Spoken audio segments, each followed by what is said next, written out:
जम्मू कश्मीर की सियासत में पहली बार ऐसा हुआ जब चुनानी विधानसभा सीट के लिए ईवीएम की दोबारा जांच की गई। ये प्रक्रिया उधमपुर बॉयज डिग्री कॉलेज में की गई, जहां बहुत सारे सुरक्षा इंतजाम किए गए। दरअसल JKNPP इंडिया के अध्यक्ष हर्षदेव सिंह ने चुनाव प्रक्रिया में गड़बड़ी का आरोप लगाया। इसी शिकायत पर 3 मतदान केंद्रों की ईवीएम की रीचेकिंग करवाई गई।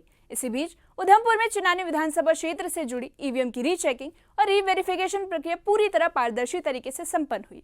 जिला सूचना अधिकारी नीरज भार्गव ने बताया कि यह कार्य चुनाव आयोग के सभी नियमों के तहत कड़ी सुरक्षा और वीडियोग्राफी के साथ पूरा किया गया। इस दौरान हर्षदेव सिंह और बीजेपी विधायक बलवंत सिंह मौजूद रहे।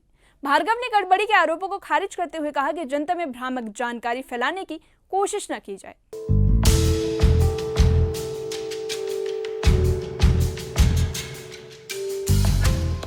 जम्मू कश्मीर की सियासत एक बार फिर गर्म है। 2024 विधानसभा चुनाव में चुनानी सीट पर बलवंत सिंह मनकोटिया ने 47,990 वोट हासिल कर जीत दर्ज की। उन्होंने JKNPP इंडिया के अध्यक्ष हर्षदेव सिंह को 15,611 वोटों के अंतर से हराया और हार के बाद हर्षदेव सिंह ने ईवीएम में गड़बड़ी का आरोप लगाया और रीचेकिंग की मांग की। हर्षदेव सिंह की शिकायत पर चुनाव आयोग ने गंभीरता दिखाई और जम्मू कश्मीर के चुनावी इतिहास में ईवीएम रीचेकिंग का आदेश जारी कर दिया। 3 मतदान केंद्रों की ईवीएम की दोबारा जांच के लिए उधमपुर बॉयज डिग्री कॉलेज में आयोजन किया गया है। चेकिंग होगी, वेरिफिकेशन होगी। जहां जहां इन्होंने चोरी की, अगर ईवीएम्स में बेईमानी की होगी तो सिला सबको भुगतना पड़ेगा। ये बात ये याद रखें।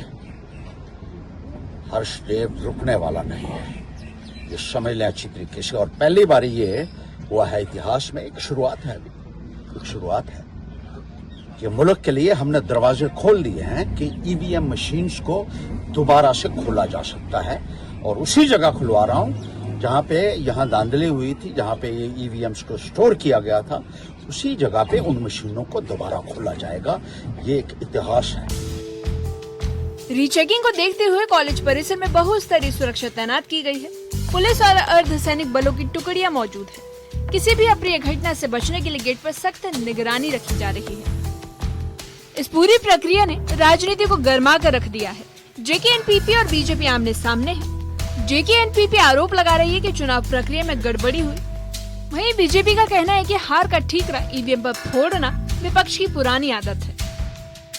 देखिए, मुझे लगता है कि जिस तरीके से लोकतांत्रिक तरीके से आज ये जो है रीवेरिफिकेशन करवाई जा रही है, इसके ऊपर भी सवालिया निशान उठाना तो फिर वही राहुल गांधी जी वाली बात है कि हर चीज़ के ऊपर आप सवालिया निशान उठाएंगे, तो इसीलिए आपको जब उल्टी सीधी चीज़ों के ऊपर आप सवालिया निशान कहेंगे, क्वेश्चन मार्क करेंगे, तो यही वजह है कि आपको जैसे लोगों ने पिछली बार और उससे पिछली बार आउट राइटली रिजेक्ट किया, तो आगे भी इसी तरीके से ऐसे नेताओं को लोग रिजेक्ट कर देते हैं।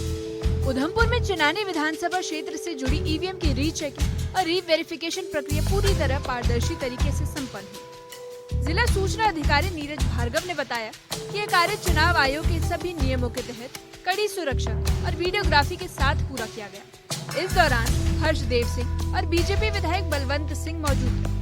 नीरज भार्गव ने गड़बड़ी के आरोपों को खारिज करते हुए कहा कि जनता में भ्रामक जानकारी फैलाने की कोशिश न की जाए। चुनानी सीट पर 2024 के विधानसभा चुनाव में बलवंत सिंह मनकोटिया ने जीत दर्ज की थी, लेकिन अब ईवीएम रीचेकिंग ने पूरे राजनीतिक माहौल को गर्मा कर रख दिया है। JKNPP और बीजेपी के बीच आरोप प्रत्यारोप तेज हो गए हैं। अब सवाल यही है कि क्या इस प्रक्रिया से चुनावी विवाद शांत होंगे या फिर ये राजनीतिक टकराव को और गहरा कर देगी। Bureau report, news 18।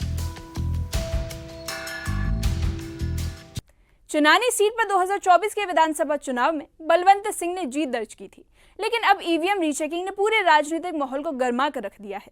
JKNPP और बीजेपी के बीच आरोप प्रत्यारोप तेज हो गए हैं। अब सवाल यही है कि यह प्रक्रिया मतदाताओं को भरोसा बहाल कर पाएगी या फिर जम्मू कश्मीर की राजनीति में नया विवाद खड़ा कर देगी।